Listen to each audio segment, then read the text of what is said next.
Properties involving difference of set से मुतल्लिक हमारे पास एक प्रॉब्लम है जो कि स्टेटमेंट की सूरत में है। Can we commute the order of sets while taking the difference. अब हमने इसका आंसर यस और नो में देना है, लेकिन हम इसको समझते हैं कि किस तरह से।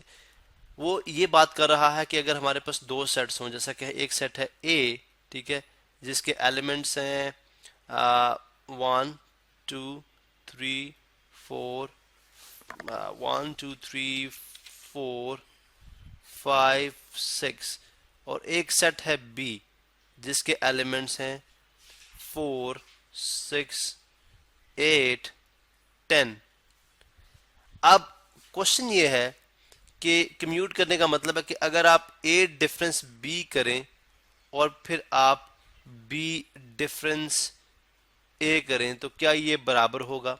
मतलब कि डिफरेंस का मतलब क्या है कि ए के वो एलिमेंट्स जो कि बी में ना हो, यहाँ पे वो एलिमेंट लिखे जाएंगे ए के जो कि बी में ना हो, और यहाँ पे बी के वो एलिमेंट लिखे जाएंगे जो कि ए के ना हो। क्या इन दोनों का जवाब बराबर आएगा? इसको कहते हैं कम्यूट करना। यानी कम्यूट का मतलब है ऑर्डर तब्दील करना, यानी पहले आप ए से बी का ले रहे हैं, आप बी से ए का ले रहे हैं। तो हम इस चीज को देखते हैं जी। ए से बी का डिफरेंस क्या है? वो एलिमेंट जो कि ए के अंदर है बी के अंदर नहीं है। कौन से हैं? जैसे 1 ए के अंदर है बी के अंदर नहीं है, तो ये आ जाएगा 1। उसके बाद 2 ए के अंदर है बी के अंदर नहीं है, 3 ए के अंदर है बी के अंदर नहीं है, 4 दोनों के अंदर है, 5 ए के अंदर है बट बी के अंदर नहीं है, 6 दोनों के अंदर है, तो इसलिए सिर्फ 1 2 3 5 ये आ गया ए का बी से फर्क, डिफरेंस।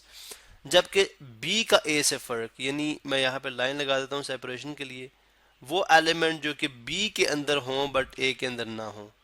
जैसे 4 है वो ए के अंदर मौजूद है, 6 ए के अंदर मौजूद है, जबकि 8 और 10 ये दो ऐसे एलिमेंट्स हैं जो कि ए के अंदर मौजूद नहीं है, तो ये आ जाएगा 8 और 10।